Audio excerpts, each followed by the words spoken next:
સુરતના ધારાસભ્ય કુમાર કાનાણીએ વરાછવાથી સરથાણ ઓવરબ્રિજની નીચે ચાલતી ગેરપ્રવૃત્તિઓ મુદ્દે મહાનગરપાલિકા કમિશનરે પત્ર લખ્યો છે। બ્રિજ નીચે થતા ગેરકાયદે વસાવાચો અને ડ્રગ્સ ગાંજા જેવી વસ્તુના વેચાણ તેમજ મોટા વાહનોના પાર્કિંગને લઈને તેમણે ગંભીર રજૂઆત કરી છે। અનેક રજૂઆતો છતાં નિરાકરણ ન આવતા કાનાણીએ લેખિતમાં જવાબ માંગ્યો છે। તેમણે પોલીસ અને પાલિકાના સંયુક્ત સંકલનથી કેટલા દિવસમાં આ સમસ્યાનો ઉકેલ લાવવામાં આવશે તેની લેખિતમાં માહિતી માંગી છે।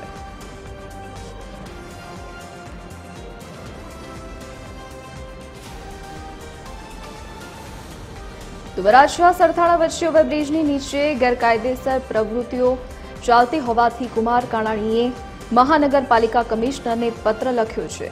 કેટલા સમયમાં આનું સમાધાન આવશે, નિરાકરણ આવશે તેનો તેમણે લેખિતમાં જવાબ માંગ્યો છે। તેમનું કહેવું છે કે બ્રિજ નીચે અફીણ ગાંજા ડ્રગ્સનું વેચાણ થાય છે તો પોલીસ મનપા સંકલન કરી ઝડપી ઉકેલ લાવે તેવી કુમાર કાનાણીએ માંગ કરી છે। તો તેમણે ગંભીર આક્ષેપો લગાવ્યા છે કે બ્રિજ નીચે ગેરકાયદેસર પ્રવૃત્તિઓ થાય છે। વરાછા સરથાણા વચ્ચે જે ઓવરબ્રિજ આવેલો છે તેના નીચે ગેરકાયદેસર પ્રવૃત્તિઓ ચાલે છે। ડ્રગ્સ ગાંજા સહિતની ગેરકાયદેસર પ્રવૃત્તિઓ ચાલતી હોવાથી મનપા કમિશનરને તેમણે પત્ર લખ્યો છે અને આ તમામ મુદ્દે લેખિતમાં જવાબની પણ માંગ કરી છે। તેમનું કહેવું છે કે બ્રિજ નીચે અફીણ ગાંજા ડ્રગ્સની ગેરકાયદેસર પ્રવૃત્તિઓ ચાલે છે, ઝડપી તેનો ઉકેલ લાવવામાં આવે તેની પણ તેમણે માંગ કરી છે। તો પોલીસ અને મનપા સંકલન કરીને ઝડપી ઉકેલ લાવે તેવી પણ તેમણે માંગ કરી છે અને લેખિતમાં જવાબની પણ માંગ કરી છે।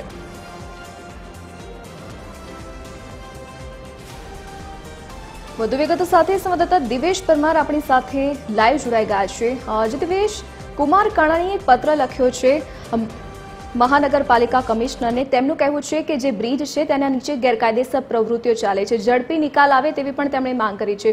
શું તથ્ય છે આ વાતનું અને શું તેમની માંગ છે? બિલકુલ, જે પ્રકારે વરાછા ફ્લાયઓવરથી સરથાણા ફ્લાયઓવર બ્રિજની નીચે અનેક વખત ગેરપ્રવૃત્તિઓ ચાલતી હોવાના કિસ્સાઓ સામે આવે છે। પોલીસે પણ અનેક વખત ગાંજો, અફીણ, જુગાર રમતા લોકોને પણ ઝડપી પાડ્યા છે અને તેને જ લઈને વરાછા વિધાનસભાના ધારાસભ્ય કુમાર કાનાણી દ્વારા સુરત મ્યુનિસિપલ કમિશનર અને સુરત પોલીસ કમિશનરને સંબોધીને એક પત્ર લખ્યો છે। આ ગેરપ્રવૃત્તિ વહેલી તકે બંધ કરવામાં આવે અને તેના જ કારણે તેમને લેખિત જવાબ માંગ્યો છે। ધારાસભ્ય કુમાર કાનાણી આપણી વચ્ચે ઉપસ્થિત છે, એમની સાથે સીધી વાત કરીશું। સાહેબ, જે પ્રકારે પત્ર લખ્યો છે, ખાસ કરીને કેટલી રજૂઆતો આપના દ્વારા સુધી આવી છે? આજે વરાછા રોડ છે, સુરતનો મુખ્ય પ્રવેશ દ્વાર છે અને આ વરાછા રોડ પર સૌથી સુરત શહેરનો લાંબો બ્રિજ શ્રીનાથજી ઓવરબ્રિજ છે। સૂર્યપુર ગરનારાથી વરાછાનો આ બ્રિજ અને બીજો બ્રિજ સરથાણા જગાતનાકા સુધીનો છે। એટલે બંને બ્રિજની નીચે ખૂબ જ મોટા પ્રમાણમાં લોકો રહે છે। ગેરકાયદેસર રીતે અડ્ડાઓ જમાવ્યા છે।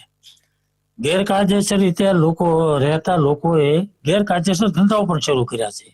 અફીણ, ગાંજા, ડ્રગ્સ, દારૂ, જુગાર, આ બધું જ આ બ્રિજ નીચે ચાલે છે અને ખૂબ ભયંકર ત્રાસ છે। વાહનોનો દબાણ ખૂબ છે। ટેમ્પાઓ, જેસીબી, ટ્રક જેવા વાહનો ભયંકર રીતે ખૂબ મોટા પ્રમાણમાં ગંદકીઓ થાય છે અને ખૂબ ન્યુસન્સ છે અને વારંવાર વર્ષોથી આ પ્રશ્નો ની રજૂઆત લેખિત, મૌખિક સંકલનમાં વારંવાર કરી છે, પરંતુ આ પ્રશ્નનો હલ થતો નથી। એટલા માટે મેં મ્યુનિસિપલ કમિશનર અને પોલીસ કમિશનરને પત્ર લખ્યો છે કે બંને પોલીસ કમિશનર અને કોર્પોરેશન સંકલન કરી આ પ્રશ્ન હલ કરવો જોઈએ અને કેટલા દિવસમાં હલ કરવા માંગો છો, કેટલા દિવસમાં હલ થશે એનો લેખિત જવાબ મને આપો, એવો મેં જવાબ માંગ્યો છે। સાહેબ, આ રોડ પર ઓવરબ્રિજ નીચે ઘણા વર્ષોથી આ પ્રકાર ગેરપ્રવૃત્તિ ચાલે છે। પોલીસે પણ આગળ કાર્યવાહી કરી છે, પરંતુ સ્થિતિ ઠેરની ઠેર છે। શું લાગે છે, યોગ્ય કાર્યવાહી નહીં થતી હોય? ના, બિલકુલ નથી કાર્યવાહી થતી। કામ કહેવા પૂરતી ક્યારેક ક્યારેક કોઈ કામ એવું, હમણાં થોડા દિવસ પહેલા ગાંજો પકડાયો હતો, પણ પછી શું? જો ગાંજો પકડાયો હોય તો પોલીસના ધ્યાન પર છે જ કે અહીંયા ગાંજાની વેચવાની પ્રવૃત્તિઓ ચાલે છે। આ બધું જ પોલીસ જોવે છે, પોલીસ ત્યાં નીકળે છે, પોલીસની જીપો નીકળે છે।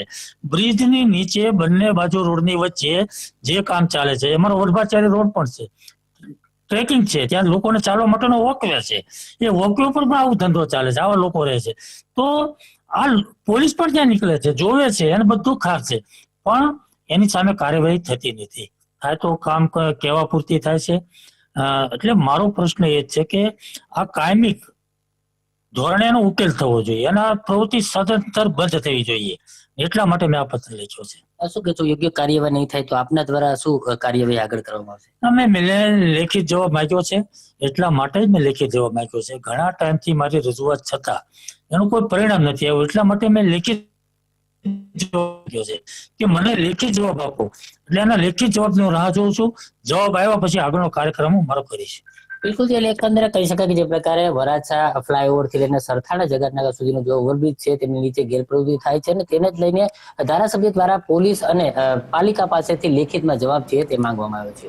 જી ધરતી. જી દિવેશ, વિગત સાથે જોડાવા બદલ આપનો આભાર.